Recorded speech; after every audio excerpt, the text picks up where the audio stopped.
Hi everyone, তোমরা আমার এই শাড়ি পরা লুকটা অনেক অনেক পছন্দ করেছিলে। একটা ছোট্ট রিল শেয়ার করেছিলাম, তারপরে সবার অনেক কোশ্চেন ছিল। আজকে শাড়ির ডিটেলস এবং হেয়ার স্টাইল সবকিছু ভিডিওতে শেয়ার করব। Hello everyone, it's another get ready with me. আজকে একটা শাড়ি স্টাইলিং করব। আজকে আমি এই মণিপুরি শাড়িটা পরবো। খুবই সুন্দর একটা শাড়ি। এটা পরার জন্য অনেক দিন থেকে প্ল্যান করতেছিলাম, জাস্ট প্ল্যান ক্যান্সেল হচ্ছিল বারবার। এই শাড়িটার সাথে আমি এই অফ হোয়াইট কালার ব্লাউজটা পেয়ার আপ করবো। গ্রিন পরলে মেবি বেশি ভালো লাগতো, বাট আমার কাছে গ্রিন কালার ব্লাউজের অপশন নাই। আমার ফ্রিকোয়েন্টলি শাড়ি পরতে খুবই ভালো লাগে, তো আমি হেয়ার নিয়ে খুবই কনফিউজ যে আমি আজকে কি হেয়ার স্টাইল করবো। হেয়ার স্টাইলের উপরে তোমার লুকটা ডিপেন্ড করে। হেয়ার স্টাইলটা ডিফারেন্ট হলে একটু ডিফারেন্ট লাগে। আমি সবসময় ট্রাই করি যে একটু নিউ আলাদা হবে আর কি রেডি হইতে। আজকে বাইরে অনেক রোদ আর গরম, so sunscreen is a must. অনেকে আমাকে জিজ্ঞেস করে থাকো যে আপু তুমি কোন সানস্ক্রিনটা ইউজ করো। সো আজকে একটা বাজেট ফ্রেন্ডলি সানস্ক্রিনের সাথে তোমাদের ইন্ট্রোডিউস করিয়ে দিই। সেটা হচ্ছে ফ্রেয়াস সানস্ক্রিনটা, যেটা খুবই বাজেট ফ্রেন্ডলি। মাত্র 350 টাকায় তোমরা তোমাদের ফেসটাকে সান থেকে প্রোটেক্ট করতে পারবা, যেটাতে আছে 50 SPF, যেটা সূর্যের UVA এবং UVB ক্ষতিকর রশ্মি থেকে তোমার স্কিনটাকে প্রোটেক্ট করবে। বাংলাদেশের ওয়েদারের কথা চিন্তা করেই এই সানস্ক্রিনটা মেক করা। এটা একদমই লাইট ওয়েট, কোনো হেভি ফিল হয় না, খুব তাড়াতাড়ি এটা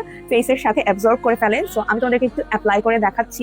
অয়েলি স্কিনের জন্য পেয়ে যাবা, আবার ড্রাই স্কিনের জন্য পেয়ে যাবা। ড্রাই স্কিনের জন্য অয়েলি ফিনিশ দিবে এবং যাদের অয়েলি স্কিন তাদের জন্য একটা ম্যাট ফিনিশ দিবে। এটা একদমই কিন্তু কোনো হোয়াইট কাস্ট দেয় না। হ্যাঁ, তোমরা আমার ইউজ করা দেখে বুঝতে পারছো যে আমার স্কিনটা কিন্তু একটু গ্লেজি লাগতেছে, আর এটা কিন্তু একদমই হেভি ফিল বা স্টিকি ফিল হয় না। তোমরা কিন্তু দেখতে পাচ্ছ যে কোনো হোয়াইট কাস্ট নেই। আমার স্কিনটা যেহেতু অয়েলি স্কিন, সেহেতু আমি কিন্তু অয়েলি স্কিনটা নিয়েছি। তোমাদের যাদের যে টাইপের স্কিন তোমরা সেই টাইপের চুজ করতে পারো। আর সানস্ক্রিন না ইউজ করলে কিন্তু অবশ্যই তোমাদের ফেসে মেস্তা হবে, পিগমেন্টেশন হবে, আর্লি এজিং এবং ডালনেস চলে আসে। তোমরা যারা অনেকেই বলো আমাকে একটু ইয়াঙ্গার দেখতে চাই, অনেক কম বয়সে আমার ফেসটা অনেক ডাল দেখায়, তোমরা অনেকে কিন্তু সানস্ক্রিন ইউজ করো না। এটা হচ্ছে একটা মেইন কারণ তোমার স্কিনটা ডাল দেখানোর জন্য।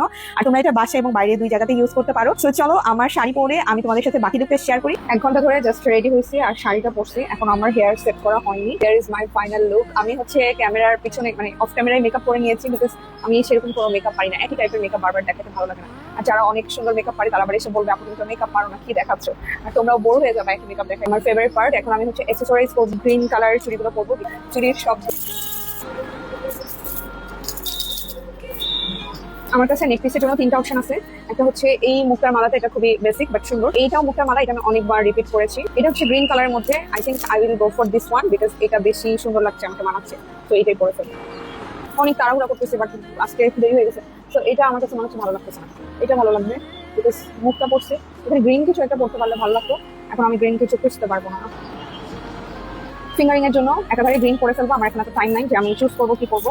ওকে, এটা খুবই সুন্দর করে ম্যাচ হয়েছে। দেখো এই বাটারফ্লাইটা যা হচ্ছে এটা, যদিও আমার কাছে এখন সেরকম অ্যাস্থেটিক টাইপের গ্রিন নাই, তো এটা আমি এখানে পরবো। আমার কোনো ব্যাগ সেরকম একটা ম্যাচিং হচ্ছে না, তো এই ব্যাগটা ভালো লাগবে। এই শাড়ির সাথে এই ব্যাগটা বেশি ভালো লাগবে, বাট এটা অফ হোয়াইট মিলে যাচ্ছে। এই ব্যাগটা আই থিঙ্ক ভালো লাগবে, বাট আমি কোনো পার্টিতে যাচ্ছি না, তো এই ব্যাগটা আমি ক্যারি করতে পারবো না। আমাকে এখন এই সিম্পল এই ব্যাগটাই নিতে হবে। আর এটার মধ্যে ফোন ধরবে না, আমার ফোনে জন্য আবার এক্সট্রা ব্যাগ ক্যারি করতে হবে। তো এটা আমি স্কিপ করছি, বাট কোনো পার্টিতে গেলে এই ব্যাগটা অনেক সুন্দর লাগবে। জুতার জন্য আমার কাছে 2টা অপশন, এইটা আর এইটা। I think I will go for this one. Hair স্টাইলটা খুবই ইজি। তোমরা সামনে থেকে প্রথমে চুল ছেড়ে দিয়ে এভাবে আস্তে আস্তে করে চুল নিয়ে ববি পিন দিয়ে জাস্ট সিকিউর করে দিবা, তাহলে কিন্তু হয়ে যাবে। আর এই স্টাইলটা কিন্তু যে কোনো ফর্মাল লুক বা ক্যাজুয়াল ড্রেসের সাথেও খুব ভালো লাগে। সেম ভাবে অপর পাশেও তোমরা চুলগুলা সিকিউর করে নিবা। আর আমি শাড়ি নিয়ে কোনো অ্যান্সার দিইনি বলে অনেকে অনেক রাগ করেছো। ধরনের শাড়ি তোমরা যে কোনো অনলাইন পেজে যেগুলোতে মণিপুরি শাড়ি পাওয়া যায়, অথবা তোমরা ধানমন্ডি হকার্সে খুঁজলেই পেয়ে যাবা। আর আমার শাড়িটা হচ্ছে আমার ছোট বোনের ছিল, এই জন্য আমি আসলে জানি না এক্সাক্ট কোথা থেকে নাও। So that is it for today. Bye.